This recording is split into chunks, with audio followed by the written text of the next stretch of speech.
I love that answer. That was our next guest last night after her big election victory in New York's 14th congressional district. And joining us here on set, Alexandria Ocasio-Cortez. Also at the table, national political correspondent for NBC News and MSNBC, Steve Kornacki. He's the author of the forthcoming book, The Red and the Blue, the 1990s and the Birth of Political Tribalism. It's really, really good to have you both on board. Congratulations. Thank you. Thank you so much. Have you had a chance to take it all in, and how are you feeling? We'll try it again. It feels great. It felt great even before the results came in, walking around the community, seeing how many people were excited to vote yesterday was incredible. And I think we're just kind of still processing with the rest of the nation right now. I bet. So what was your campaign focused on? What do you think really turned out the vote? And they did turn out. Yeah, I mean, our campaign was focused on just a laser-focused message of economic, social, and racial dignity for working-class Americans, especially those in Queens and the Bronx. We're very clear about our message, very clear about our priorities, and very clear about the fact that even if you've never voted before, we are talking to you. Okay, so that's the clearest message I've heard from a Democrat in a long time. Joe, jump in. Any advice? You ran for Congress. Well, I can't give any advice. I think she should be giving advice. You know, I always, people would always come to me and ask how I won when I wasn't supposed to win. And I'm just curious. I mean, my answer always was hard work. I would guess that's probably your answer as well, that it was knocking on doors, walking the district, doing all the little things over time that added up, right? Is that what it took? He's asking you. Was it hard work, or what was it that made the difference? You know, it really did take hard work. You know, I started this race 9-10 months ago. I was working in education and I was working in a restaurant, and I started this race out of a paper bag. You know, I had flyers and clipboards, and it really just was nonstop knocking doors and talking to the community. Why? Yeah. Why did you run? Why did you run? Well, you know, I think the big thing is just that I knew that in our community, we needed a very clear voice. I think we deserved representation that rejected lobbyist funds and put our voters in our community first. And I felt like we could really deliver a message for the Bronx, for Queens, and for the working class people of the United States. I felt like our party could be better, our message could be better, and that we could be better as a country. As I followed your campaign, Alexandria, and you can correct me if I'm wrong, I didn't see you directly at every opportunity taking on Donald Trump by name himself head on. You sort of implicitly took him on with your ideas and your programs, but it wasn't, they weren't personal fights with Donald Trump. It was making the counter argument to his policies. Right. I think that that's really the path forward. What we need to do is lay out a plan and a vision that people can believe in, and getting into Twitter fights with the president is not exactly, I think, where we're going to find progress as a nation. Hey, Steve, the turnout, the demography of this district, what does it portend, in your view, for the Democratic Party? Well, it's interesting, and I'd be curious what you think of it, too. The New York State does these primaries so strangely. There's a statewide primary for governor and for all these other offices later this summer. They separated out the congressional primaries, and folks getting a ballot yesterday, I know I'm one of these people, get a blank piece of paper with 2 names in the upper left corner and nothing else on it. And the thinking had been that this was going to be an advantage for Joe Crowley. This was going to be an advantage for the incumbents in New York, because there was going to be such low turnout, such low interest, and such low energy. Was that your thinking going into this? Well, I actually knew that in New York's own system of voter suppression, a low turnout primary is actually an incredible opportunity for a grassroots organizer, because when only 3% of your electorate turns out, you really just need to inspire a couple thousand people, and it can totally change the game.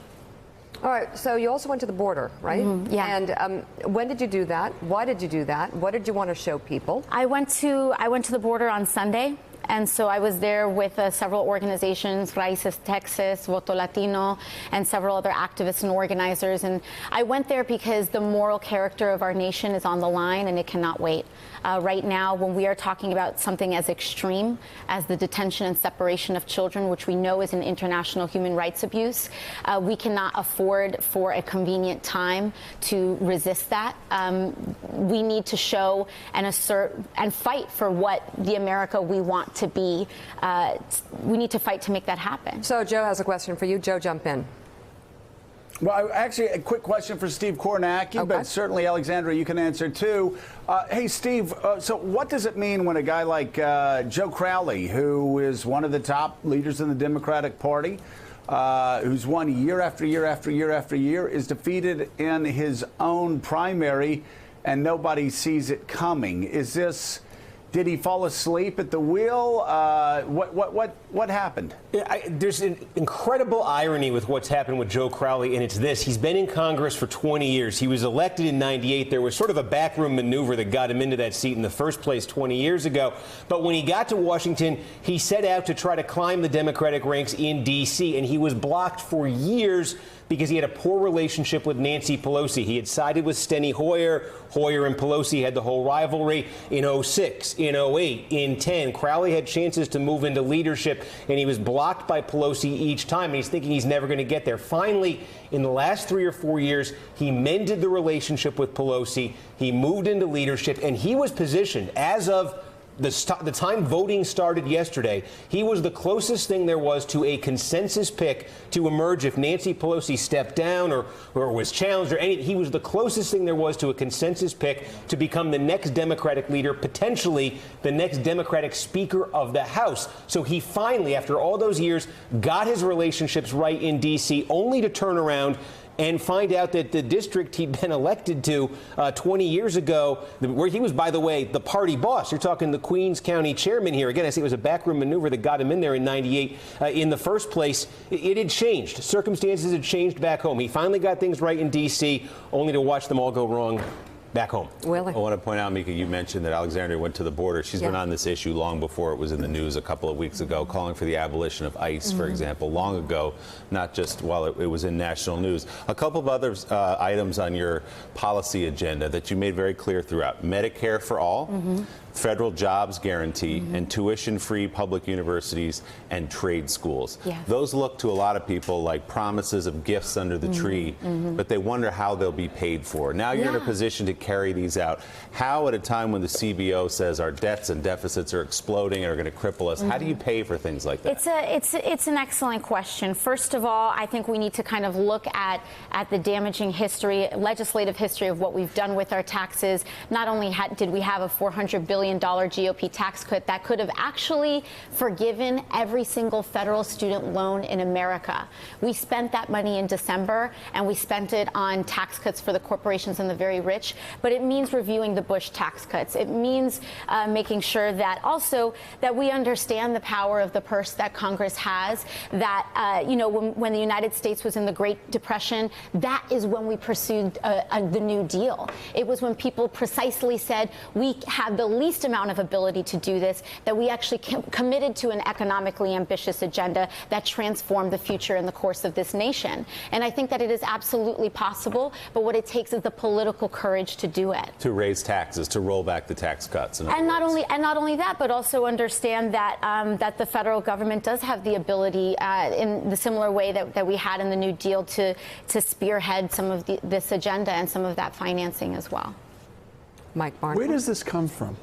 Where does all this come from? How did you get so interested, so involved, so intense on all of these issues that threaten so many people's lives, that affect so many people's lives? Where did it come from in you? Well, years ago, I had the honor of working for the late Senator Kennedy, which is when I really kind of fell in love with community work. But it's really my story and my background. You know, my father passed away when I was a teenager. My mother cleaned homes and drove school buses. And, you know, when my family was on the brink of foreclosure in 2008, my father passed away during the financial crisis. And that's why I started waitressing and bartending, so that she could keep her home. And so I understand the pain of working class Americans, because I have experienced the pain and I have experienced the urgency of this economic moment. And that is, you know, why I bring that urgency to this fight, because it is what we need as a nation. It's what working families need as a nation.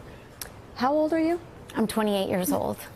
And how do you get from that story to thinking, I'm going to run and I think I can win? I want to know where that comes from inside you, especially for women who struggle to know their value. Yeah, I think 2016 was an amazing year for, it wasn't an amazing year nationally, but it was a year of awakening for a lot of individuals. I found myself at the end of 2016 at Standing Rock. I found myself in Flint, Michigan.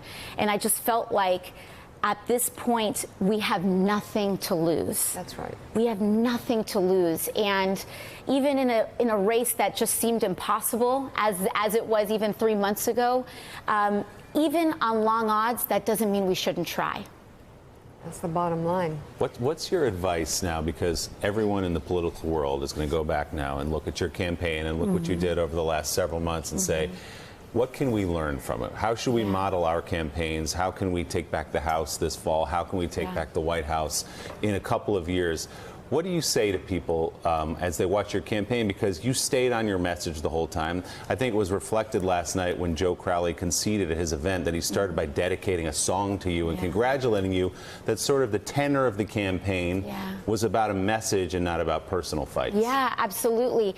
I think it is something that we have to stick to the message. What are we proposing to the American people? Not what are we fighting against? We understand that we're under an antagonistic administration, but what is the vision that is going to earn and deserve the support of working class Americans? And we need to be explicit in that vision and that legislation, not just better, but what exactly is our plan? And that, when we do that, working class Americans, when we're bold about it, when we say we stand up for immigrants, when we stand up for the LGBTQ community, when we believe that every working class American deserves the opportunity to change their economic destiny and their children's future, that's the message that we need to bring into the midterms. And Joe, what's your big takeaway looking at this race?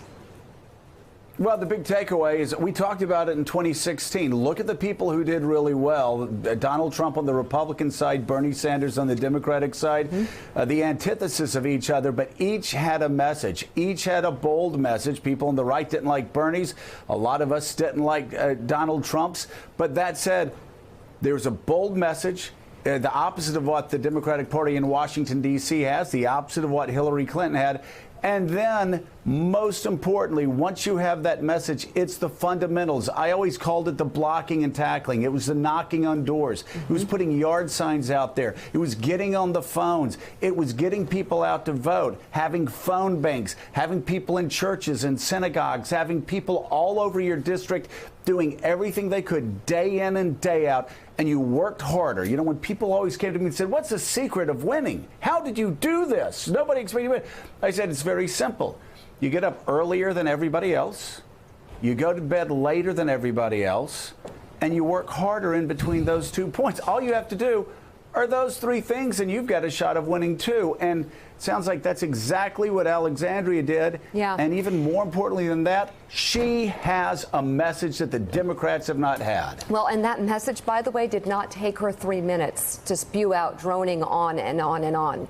And I will tell you, in the 2 years running up to Hillary Clinton's campaign and election night, I asked every Democrat that came on this set, I asked Hillary Clinton, I asked all of Hillary Clinton's supporters, because she was so unavailable, what's the message? What's the message? What's the message? And the answer was always 2 to 3 minutes long, kind of placating, kind of in the middle of nowhere, nothing, ultimately. This very young candidate has a clear, concise message. It took her less than 30 seconds to say it, because she knows exactly what it is. It is who she is, it's where she came from, and it's what she wants to do. So I would love everyone to take a look at this interview and take a look at what her message is. Don't steal her message. Find your own, Democrats, okay? And believe in it. Because we got nothing to hold on to at this point but our party and what our message is. And if we focus on Trump, which I don't think you even mentioned today. No. And yet, you know, at this point, an entire district is swept up by you. It's something to look at, and we appreciate what you've done. Thank you. Steve Kornacki, thank you. Thank Very you. exciting story. We'll be talking a lot more about your upcoming book, Steve, The Red and the Blue, the 1990s and the Birth of Political Tribalism, in the coming weeks. And stay with us. Alexandria Ocasio-Cortez, thank you as well. Thank you so Congratulations. much. Up next, Thank you very much. From one badass woman to a full list of badass women, Laura Brown, editor-in-chief of InStyle magazine, joins us with the latest issue next on Morning Joe. Thanks for checking out MSNBC on YouTube, and make sure you subscribe to stay up to date on the day's biggest stories. And you can click on any of the videos around us to watch more from Morning Joe and MSNBC. Thanks so much for watching.